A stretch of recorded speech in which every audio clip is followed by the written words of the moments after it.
Hey everyone, I hope you're well. It's time for our seasonally tips video.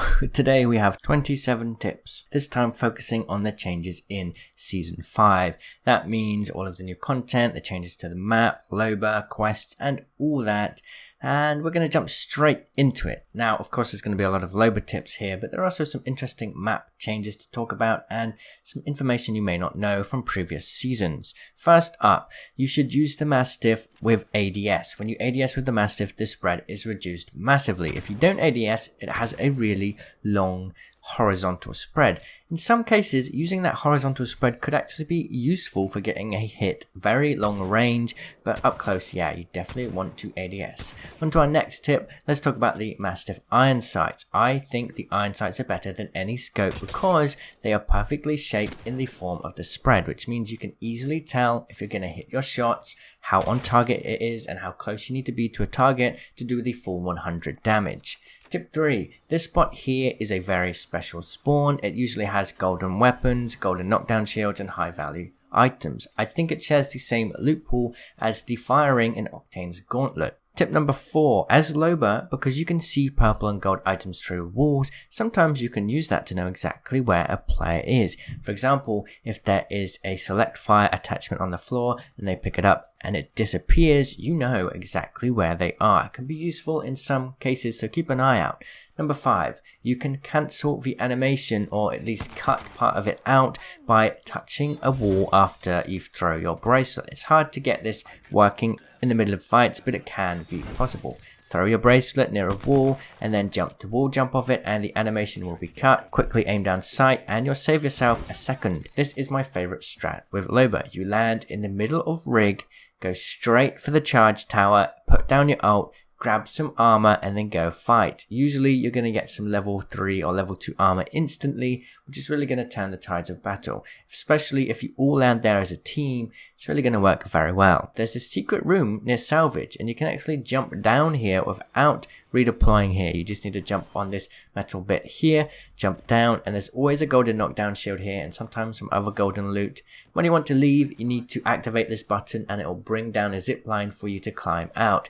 You don't want to get stuck down here. I've seen some people doing some hilarious things trying to get out. There's a simple button, you need to press it and you're good to go. Always try to throw the bracelet out of sight when pushing. So Loba's bracelet has this animation, right? And it can mean that you're quite vulnerable. So the best thing you can do is throw it behind a tree, behind a box, or on top of a building when you push so that you're not going to just instantly get shot at. It can be used aggressively as long as you do this first. You can throw your bracelet from Watchtower North all the way up to this area on containment. It's a really crazy throw and you can get so far that it allows you to quickly push into a fight here in a place where you're going to be safe. Hardly anyone ever sits up here and it's actually pretty much impossible to get up here unless you have a grapple or you redeploy on this exact spot. So it's pretty decent. Next up, let's talk about Loba's teleport whilst ziplining and using balloon towers. You can throw it as long as you stay within the range, which means sometimes you can get to the top of a balloon tower, throw down your tactical and you'll cut that massive animation of going into the redeploy mode essentially, which can save a lot of time, allow you to get somewhere safely or push a fight. Next, let's talk about using Loba's ultimate correctly. If you see a bunch of purple loot and you're in an area on your own, it's best to pick up the blue stuff first, like the shield batteries and maybe the ammo or the blue attachments, because you're going to be able to see the purple items through the wall anyway. You're not going to be able to see the blue items, so prioritize blue items first if you're looting an area and you're alone. Next, let's talk about the bracelet to get to high ground. Now, I personally think if you can throw the bracelet to get to high ground when you push a fight or even just disengage, then you're always going to be able to get above players in spots where they're not really going to be able to push you, especially if you are playing against most players. Of course, if they have a Loba or a Pathfinder 2, it changes, but you'll be ready for them, right? So yeah, use the bracelet to get to the high ground as much as you can. Here's another tip that's kind of hard to do, but if you pay attention, you'll start to see the loot appear within your sight as you leave the dropship and start to get close to the ground. You could use this to quickly change your direction mid-flight to land, say on a level 3 body armor, so pay close attention. This next tip is more about the buildings and windows in Apex Legends. There are so many small cracks and gaps in buildings Loba can use to teleport through, and you'll be able to use this to completely get people by surprise, or escape from crazy situations. This brings us into our next tip as well.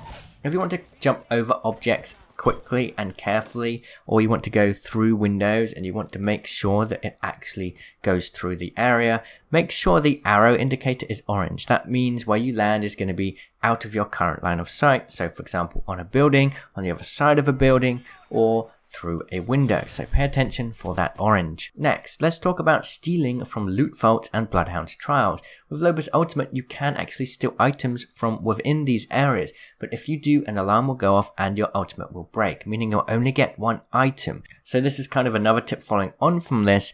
If you want to take items from these areas, you should probably let your teammates loot up first, because they cannot steal items from the vault, only Lobo can, and then take an item of your choice outside of the vault first, and then take the vault item so you're getting the full use out of the ultimate before it explodes. Next, let's talk about Lifeline. This is more of a bit of advice, but of course, with the golden change, the golden shield change, now that you can use shield cells to get more health and syringes to get more health, that fast heal with the golden shield is so strong with Lifeline.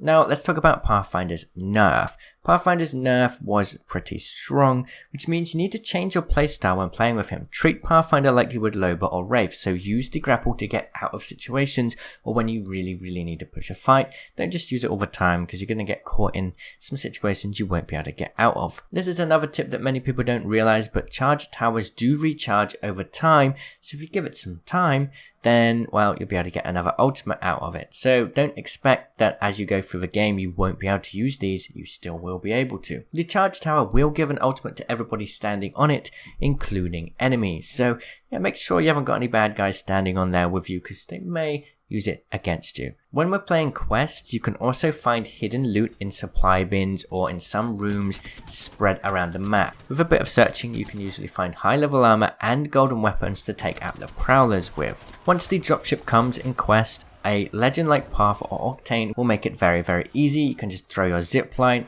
or jump pad down to get to the jump ship safely, and you won't have to deal with the wave of prowlers that come when the mission is completed. This is probably the easiest way to complete a mission if you struggle with them. Next, let's talk about Caustic in the quest mode. Caustic is super OP against the prowlers because his gas basically slows them down and it makes it very hard for them to melee you. So yeah, if you're really struggling with any of the quest missions, try and use Caustic on your team. This is another little hint to anybody that doesn't know, but when you dibs an item in an inventory, your logo will appear over that item. So if you see someone's face on an item, somebody's dibs that and you probably shouldn't take it. Next, let's talk about Lobos ult blocking doors. This is something that can work pretty effectively, but obviously they can just shoot it down. However, this clip here explains perfectly why it can be useful. In some situations, let's say somebody wants to escape a room and you're trying to push them from another angle. By putting the ultimate down on the door, you assure that by the time they can break down the door with their 2 kicks and shoot down the ultimate, you're going to be on the other side, so it doesn't really matter. So this can be used in a pinch. It's definitely effective. For the last tip, basically what you can do is kind of eye out a care package with Lobo. You won't be able to see the loot until the care package opens, because technically it hasn't spawned yet. However, that means that you know exactly when a care package opens, and of course you can use your ult to steal that loot as well. So that wraps it up. That is 27 tips for Apex Legends Season 5. Now if you've watched this far, you're probably wondering, where are the Mirage tips? He got a super good buff. Well, truth be told, I'm just not that good at Mirage, so I don't confidently think I could give any good tips about him yet, but I'm definitely going to play him more and hopefully we'll come up with a good guide for him in the near future. Thank you so much for watching. I hope you found these tips useful. If you have any of your own tips, why not share them in the comments? I'll see you there. Cheerio! Did you know I stream almost every day from 7 PM UK time or 11 AM Pacific Standard Time? You can catch me live right here on YouTube, so make sure you have notifications turned on. I also have a new members program. Become a member for $2.99 a month, get your comments highlighted in videos, get a cool badge in live stream chat, get access to these cute emotes, and also gain access to my members tips videos, where you can ask me for any tips and I'll be making new videos weekly to help you improve your own game. Click the join button or click the link in the video description to get involved.